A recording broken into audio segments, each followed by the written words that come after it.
off his head and hit his lips and teeth with a cane. They killed Zayd ibn Ali, but were not satisfied till they exhumed his corpse, cut off his head and impaled his body. Couldn't Muawiyah be content with the Imam's peace agreement? Couldn't he be content with anything lesser than Imam Hassan's killing? If the real object of Muawiyah was only power, why was it that after securing the power, he cursed Imam Ali, even though he had already become an absolute ruler? It is a clear mistake to think that Muawiyah and Yazid wanted peace with Imam Hassan and Imam Hussein and only wanted allegiance from them. The actual aim of the father and son was to take revenge from the religion of Allah and His Messenger, and they took this revenge by eliminating Hassan and Hussein, the two roses of the Prophet's garden. Security of Islam. Muawiyah wanted to murder Imam Hassan, but he did not wish to take the blame for it. He didn't wish to give a weapon in the hands of his enemies. So, to implement his plan, Muawiyah bribed some companions of the Imam to persuade him to wage war, and after he comes to the battle to kill him there. The Imam, being aware of this, made peace with Muawiyah and frustrated his plan, because if he had entered the battle, he himself, the members of his family and his true supporters would have been killed at the hands of his own army. And with that Muawiyah's object would have been achieved. The official Islam would have survived, and the true Islam would have perished. Not to provide excuse. If Imam Hassan had been killed at the hands of the traitors in his own army, Muawiyah would not be held responsible and Yazid's character too would not have come out to be so despicable. If Imam Hassan had been killed by his own army, Muawiyah would have come forward to take revenge for his murder, as he did in the case of Uthman, and would have got his murderer killed. And as he would have apparently avenged the murder of the Prophet's grandson, he would have acquired a great deal of support. It would have been just as he instigated the murder of Uthman, then rose to avenge it. Same result. Although Muawiyah made peace with the Imam, it was not his object to conclude peace or obtain allegiance, because just as his mother had Hamza's liver as her target, Muawiyah's target was Imam Hassan's liver. Muawiyah's aim was bloodshed of the Prophet's descendants so that he might satisfy himself by taking revenge from Islam and the Prophet of Islam. If Muawiyah's target had not been the Imam's liver, why did he cheat the latter after the peace treaty? It is an undeniable fact that the martyrdom of Imam Hassan was due to the poison Muawiyah had God administered for him. On the one hand, history has recorded Muawiyah's intrigues and crimes, and on the other hand, it mentions the Imam's greatness, devotion to Islam and kindness to the Muslim Ummah. Doubtlessly, Imam Hassan's peace treaty was a blessing for him, for his father, and followers of the Prophet, while for Muawiyah it was an eternal curse. Just as Muawiyah was determined to kill Hassan, Yazid was also bent on killing Hussein, even if the latter had given allegiance to him or made peace with him. The evidence for this is that after Imam Hussein was martyred, his body was trampled over, and his belongings were plundered. His ailing son was put in chains, the heads of martyrs were severed and raised on spear points, and the dead bodies were abandoned under the desert sun. The bereaved ladies were made to pass by the dead bodies of their dear ones, and they were taken around the country. Sacrilege was committed with the blessed head of Imam Hussein. Such crimes of Yazid show that the real issue was not confined to rulership, and the real matter was not about paying allegiance. It was something more complex. The actual matter was about satisfying the hearts full of vengefulness, which had been greatly pained by the religion of Allah and His Messenger. Yazid earned eternal damnation by killing Imam Hussein, just as Muawiyah had earned eternal curse by murdering Imam Hassan. This was the very aim of all al-Bayt, be it the attitude of Ali, or the methods of Hassan and Hussein. Their common goal was to expose the hypocrites, who in the name of Islam were busy destroying it secretly. If this object could be achieved by making peace, they made peace, and if it required martyrdom, they willingly embraced martyrdom. And whenever their being killed was in the interest of the truth and caused disgrace to falsehood, they did not fear death. Different approaches. When we glance at the various events, we do not find any difference in the status of Imam Hassan and Imam Hussein, because both carried out jihad for the sake of Allah, both were martyred, and both proved their truthfulness against the Allah's enemies. The only difference was the approach each adopted. Imam Hussein was martyred with a sword and Imam Hassan was poisoned. Possibly the course adopted by Imam Hassan is a clearer reason for the condemnation of Muawiyah, because Imam Hassan concluded a peace treaty with Muawiyah, and one of its terms was that the Imam's life would remain secure. Yet, despite that, he was martyred by intrigue. Hence, it is meaningless to ask why Imam Hussein took up arms and Imam Hassan made peace. In fact, both were martyred in the path of Allah, and both condemned the enemies of Allah and His Messenger to eternal disgrace. It would be better to end the discussion about Imam Hassan by quoting an event narrated by Ibn Abd Rabin al-Iqd al-Farid. He writes, Muawiyah asked his associates, who is the most honorable person from the point of view of his parents, grandparents, paternal uncle, paternal aunt, maternal uncle, and maternal aunt? His associates said, you know better. Muawiyah held Imam Hassan's hand and said, his father is Ali ibn Abi Talib, and his mother is Fatima Zahra, daughter of the Prophet. His maternal grandfather is the Messenger of Allah and his maternal grandmother is Khadijat al-Kubra. His paternal uncle is Ja'far and his paternal aunt is Hala, daughter of Abu Talib.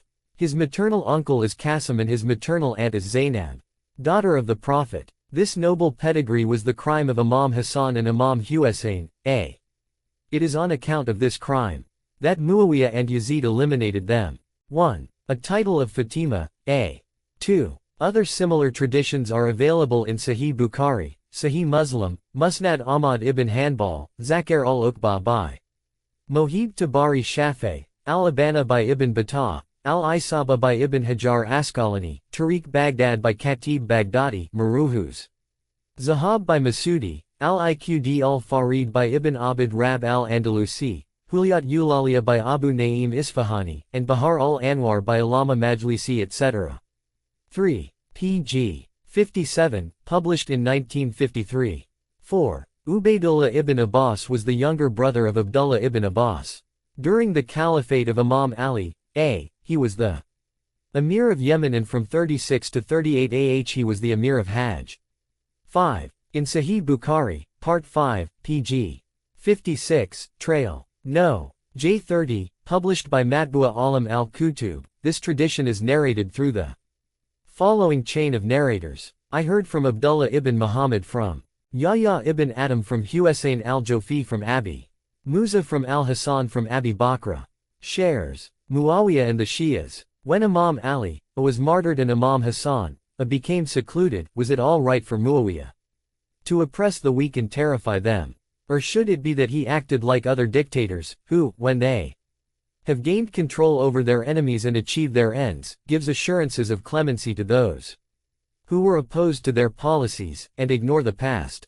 Needless to say, forgiving an enemy is one of the qualities of magnanimous persons and the prophets, and Muawiyah did not belong to this group.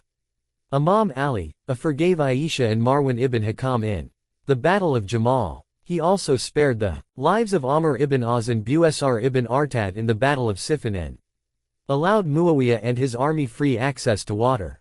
He did so because he was a magnanimous and kind person. In return for the generosity of Imam Ali, Muawiyah had him cursed from the pulpit one after his martyrdom and subjected his followers to the worst atrocities. Muawiyah was not only a mean person, he was also completely bereft of good morals. He used to satisfy his urge for revenge by attacking righteous people. Muawiyah often dispatched Busr ibn Artad, Muslim ibn Uqba, Za'q ibn Qays etc. to the Imam's territories to kill people, plunder their properties, and then flee. Muawiyah thought that by creating all these hardships for Imam Ali, his descendants, and as he would be able to achieve his object. As a result of the martyrdom of Imam Ali, and the treaty of Imam Hassan, Muawiyah gained rulership over the people. But what excuse can he give for the massacres and plundering perpetrated by him against righteous people? Has he any excuse except enmity against truth and its followers, and against justice and its supporters? According to tradition, giving thanks for every blessing is that you abstain from whatever Allah has prohibited, and a bounty which is not appreciated is like an unforgiven sin. When Muawiyah entered Kufa, he mounted the pulpit and thanked Allah for his victory. Then, he addressed the people, "By Allah, I didn't fight you to make you pray, keep the fast, perform Hajj and pay Zakat, because you already perform these duties. If you think it is so, you are mistaken. One was fighting you in order to rule over you, and God gave me the power which you detest. You should know that I trample under my feet the promises that one made with Hassan ibn Ali in the peace treaty. I am not bound to fulfill any of its conditions." 2. It is mentioned in traditions that a Muslim must not violate his oath, but Muawiyah said, "I trample under my feet he promises I made with Hassan ibn Ali." The following were the conditions of peace treaty proposed by Imam Hassan. A. 1. Muawiyah would act according to Quran and Sunnah. 2. Muawiyah would not give caliphate to anyone but leave it at the choice of the Ummah. 3. The life, property and honor of the people would remain secure.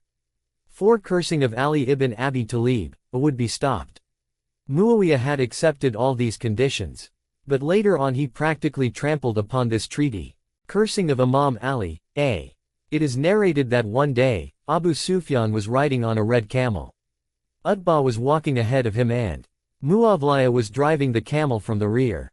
When the Holy Prophet saw them, he said, "May Allah curse the rider, the one going ahead and the one driving it." Muawiyah remembered this curse, and he was waiting for an opportunity to take revenge against the Prophet. 3. He could not directly curse the Holy Prophet, so, when he became an absolute ruler, by having Imam Ali accursed, he actually meant to curse the Holy Prophet, because the Prophet had said, "Whoever cursed Ali, cursed me, and whoever cursed me, cursed Allah. And one who cursed Allah shall be thrown headlong into the fire of hell by him." 4. Muawiyah used to have Imam Ali accursed. He wrote to his governors that Imam Ali must be cursed from every pulpit during Friday sermons. Government preachers cursed Imam Ali from the pulpits in all cities, expressed hatred against him and abused his family. 5. For 90 years, imprecation of his eminence, Ali, remained a part of the law of the country. No one dared to question. Rituals could be missed, but no one ever missed the worship. For a period of 100 years, His Eminence, Ali's name was not even included in the list of caliphs. When the tradition of it is obligatory for you to follow my sunnah and the sunnah of the rightly guided caliphs was fabricated, Imam Ali was made the fourth caliph. While Imam Ali was still alive, Muawiyah was fearful and he resorted to deceit and treachery, transgression, oppression, killing and plundering. If someone asked as to why he was doing all those, he used to present the excuse that he was doing it to consolidate his rule. But what reply could he give after he had consolidated his rule? Muawiyah was once told, "You have achieved your object. It is, therefore, only proper that you cease cursing Ali." He replied, "It is not possible. I wish that he should be cursed so much that even infants get habituated to it and they grow old with this habit." Muawiyah wrote to his agents' governors to let that practice continue as part of the act of worship. He cursed Imam Ali in the presence of his children and relatives. He invited descendants of Imam Ali to his house where his friends spoke ill of Imam Ali in his Muawiyah's presence. We have heard about a man who traveled with his enemy, and they slept on the same floor. He eventually committed treachery and killed his enemy. However, we have not heard of a man who is invited as a guest and then treachery is committed against him. Such conduct is peculiar to Muawiyah. Imam Hassan, at the residence of Muawiyah. At the time of the conquest of Mecca, the Holy Prophet announced, "Whoever takes refuge in the house of Abu Sufyan shall be safe." Muawiyah wanted to recompense this kindness of the Prophet. He invited Imam Hassan to his house and the Imam accepted the invitation. When he entered, Amr ibn Az, Walid ibn Utbah, Utbah ibn Abu Sufyan and Mughira ibn Shuba were sitting there. Immediately, on seeing him, they began to recite curses on him. Imam Hassan said, "Muawiyah, what they are uttering is in fact from you. It was you that began this, and this practice originated from your vain thinking and impure morality. Doubtlessly all these activities are because you people are inimical to the Prophet and the al-bayt of the Prophet. Since you are abusing my father, Tell me, did my father not pray facing two qiblas while your father did not believe in either? He considered prayers to be a means of deviation, and on account of his ignorance, worshipped Lat and Uzza. Are you not aware that my father took two oaths of allegiance, viz. the oath of victory, and oath of Rizwan, whereas you did not believe in one of them and did not remain faithful to the other? Don't you know that my father was the first to believe in the Prophet while you and your father were Muslims only by appearance and received a share from the funds reserved for those who were to be consoled? Don't you know that the man you abused was the standard bearer of the Holy Prophet in the Battle of Badr, whereas the standard of polytheists was in the hands of you and your father? And the position was the same in the battles of Uhud and Khandaq. Are you not aware that the Holy Prophet cursed Abu Sufyan 7 times? First, when the Holy Prophet was proceeding to Taif, and Abu Sufyan abused and threatened him. Second, during the Battle of Badr. Third, in the Battle of Uhud when Abu Sufyan raised the slogan of "Long live Hubal." The Prophet cursed both Abu Sufyan and Hubal. Fourth, in the Battle of the Ditch. Fifth, at the Treaty of Hudaybiyah. Sixth, at event of the Allegiance of Aqaba. Seventh, the day Abu Sufyan rode a red camel. The statements of Imam Hassan support our point of view. Muawiyah's object was not restricted to the acquisition of power. His final goal was to use this power to take revenge against the truth and the followers of truth. Abdullah bin Ja'far and Muawiyah. One day Abdullah ibn Ja'far visited Muawiyah, and Amr ibn As was sitting there. Abdullah had not yet taken his seat when Amr ibn As started abusing Imam Ali. Both Abdullah and Muawiyah heard what he said. Abdullah was infuriated and he began to tremble with rage. He got ready to fight and, having pulled up his sleeves, said to Muawiyah, "How long should we get enraged at your hands? May Allah destroy you. Have you forgotten your dirty role in killing Muslims? Have you forgotten that you were fighting against the commander of the faithful? You have been perverted for too long. Now you must return to truth.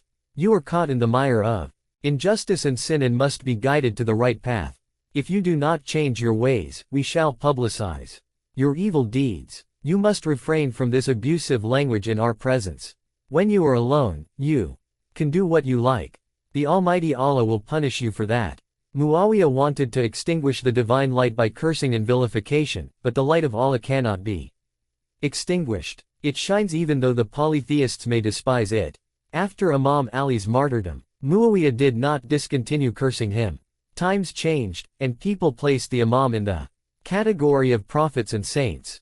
And some people like the Gulat even raised him to the level of divinity. While the name of Muawiyah was included among the murderous and barbaric persons of the world. An Imam of all al-Sunnah, Hassan Basri said, Muawiyah committed 4 such acts, that even one of them is sufficient to make him damned.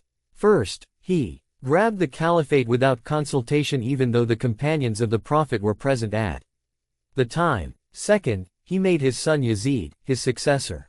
Third, although the Prophet has clearly stated that the child belongs to the husband of its mother, he made Ziyad his brother. And fourth, he killed Hujr 6 and his companions. Woe be to him regarding Hujr and his companions.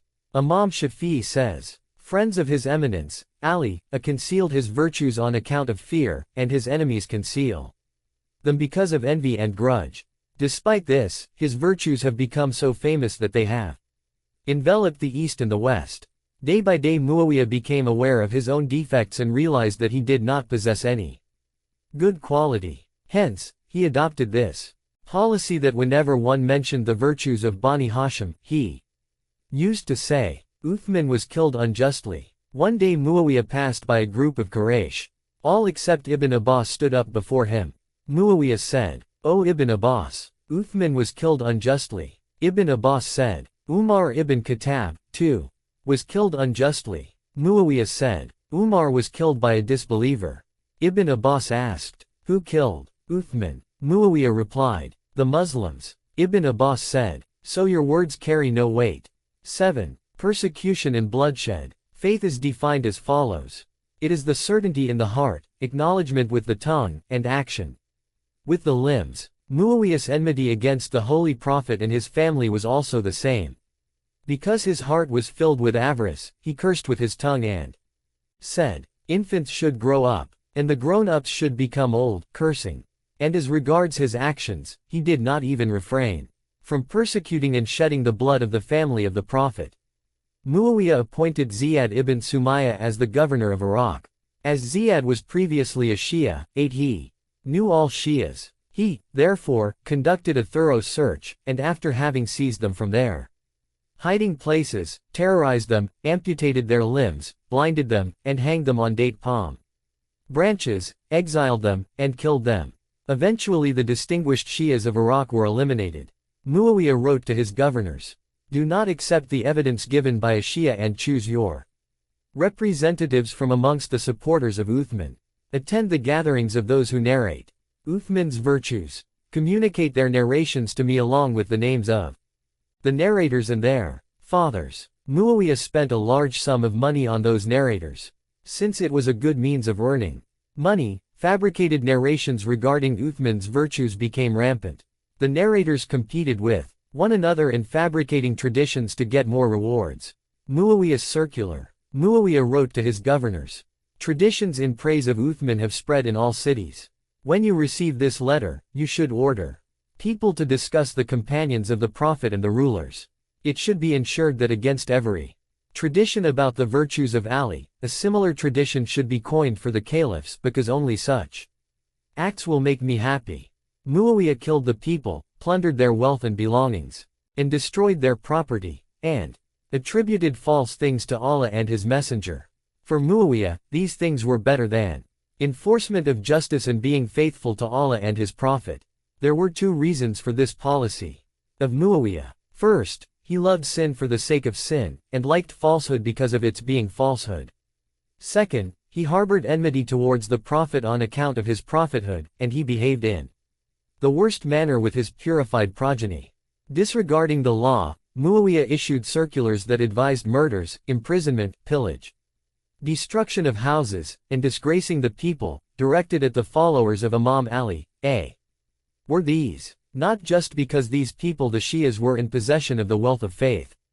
Muawiyah used to tell the supporters of Imam Ali, "You must announce aloofness from Ali and invoke curse upon him, and express devotion to Uthman. Anyone who did so saved his life, and those who continued to express their loyalty to the Imam were eliminated." 9. Was Muawiyah not aware that the faith of Ali was the same as that of his cousin, His Eminence Muhammad s? Why, then, did he persecute and kill these people? It was only because they loved the family of the prophethood. Among the people that Muawiyah killed were Hujr ibn Adi and his companions, Amr ibn Hamak Khuzai, Rushayd Hujri, etc. The number of those killed tells the truth. Non-aligned countries of the East and West, which are members of the United Nations, are united against apartheid America and South Africa. 10. They claim that racial discrimination is incompatible with the freedom of man, although this discrimination is in respect of only a few minor matters such as the ban of marriage between blacks and whites, and restrictions of the blacks from entering assemblies, universities, clubs, and other public places.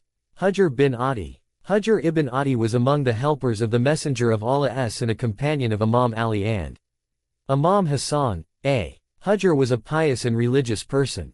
The author of Mustadrak has written, Hujr was the monk among companions of Muhammad.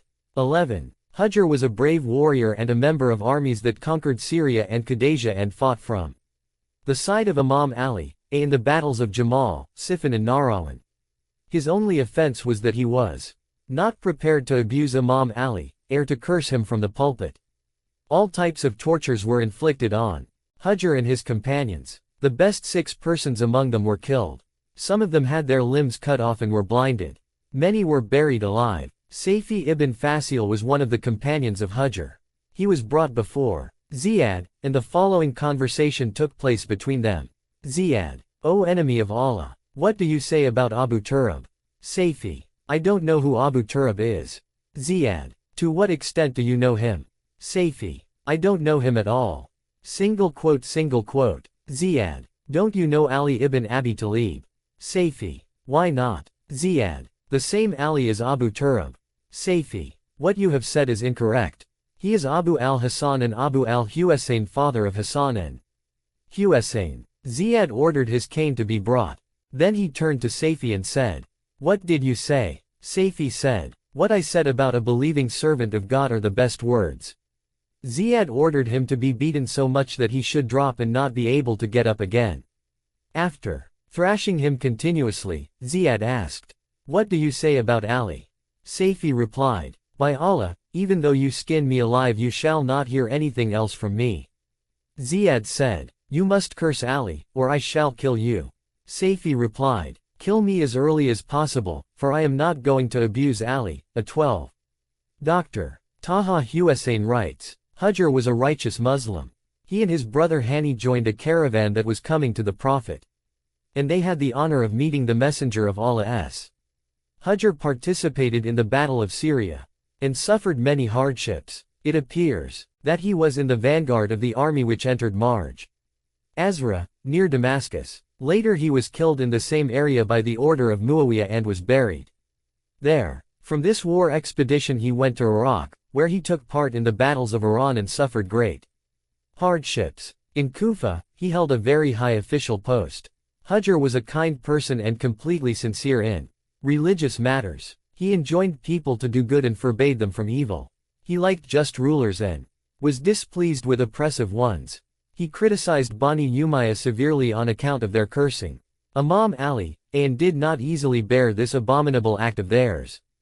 Ziyad ibn Sumayyah arrested him and sent him to Muawiyah along with his 13 companions. Muawiyah ordered them to be held at Marj Azra, near Damascus. When Hajr came to know that the village in which they were being kept was Marj, he said, "By Allah, I was the first Muslim the dogs of this village barked at, and I was the first Muslim who pronounced Takbir 13 at this place." Hajr meant to say that he was the first Islamic warrior who arrived in that area and fought against the enemies of Islam. Muawiyah issued the following orders about Hajr and his associates. They should dissociate themselves from Ali and curse him, and express regards for Uthman. Whoever does so should be set free, and whoever declines should be killed. Some individuals interceded with Muawiyah on behalf of these men. When he accepted their intercession, they were 8 in all, who were told to express aloofness from Imam Ali. 6 of them refused to accept this condition, and the remaining 2 asked that they should be taken before Muawiyah so that they may express their true attitude. Their request was granted. As regards the said 6 persons, they were put to death and formed the first group that was tortured and killed. The remaining 2 persons were taken before Muawiyah. One of them expressed dissociation from Imam Ali, but the other refused to do so. In the very presence of Muawiyah, he said about him and Uthman whatever he wanted to say. Muawiyah sent him back to Ziyad and directed him to kill him in the worst possible manner. Ziyad buried him alive. 14. How distressing that the ruler of Muslims should shed the blood of those whose blood Allah has secured, and should order their execution without hearing what they have to say in their defense, or allowing them to justify their attitude. There were many who wrote to Muawiyah saying that they were faithful to his government and had no intention to betray him. What they said was, however, of no use. The killing of Hajr had a deep impact on the people. When Rabi ibn Ziyad heard the story of Hajr, he died of shock. Abu Ishaq Sabi'i was asked, "When were the people humiliated?" He replied, "When Imam Hassan passed away, when Ziyad became Muawiyah's brother and when Hajr ibn Adi was killed." Muawiyah ibn Khadij said, "Don't you see that we fight for Quraysh and sacrifice our lives to defend their kingdom, while they attack our cousins and kill them?" Aisha said, "I heard the Holy Prophet said, some persons will be killed in Azra, as a result of which Allah and the celestial beings will become angry. So, on account of the murder of Hajr, initially, I decided to revolt, but was afraid lest the event of the Battle of Jamal should be repeated." Dr. Taha Hussein says, "The murder of Hajr is the greatest tragic event of history. Contemporaries of Muawiyah believed that Muawiyah was a headache for Islam. Muawiyah himself knew it and used to feel proud of it." Amr bin Hamak Khuzai. Amr ibn Hamak was a companion of the Prophet, who embraced Islam before the conquest of Mecca. He was a close associate of the Holy Prophet. The Prophet prayed for him that he might enjoy his youth. Hence, even when he was 80 years of age his hair had not become gray. Amir al-Mu'minin Imam Ali. Prayed for him, O Lord, illuminate the heart of Amr on account of his piety and guide him to the right path. When Ziyad became the governor of Kufa, he summoned Amr, but Amr went into hiding. He was pursued and his wife, Amina bint Shard, was arrested. Eventually, the officials of Ziyad arrested Amr and beheaded him. For the first time in Islam, Ziyad exhibited Amr's severed head at various places and sent it to Muawiyah. Muawiyah displayed generosity and sympathy by sending Amr's head to his imprisoned wife and it was thrown in her lap. Amina placed her hand on the forehead of Amr, kissed his lips and said, "For quite a long time, you had kept him hidden from me and now you have brought his body to me as a present. Blessed be Amr who came to me as a present. He neither made me furious nor ever became furious because of me. There is no doubt that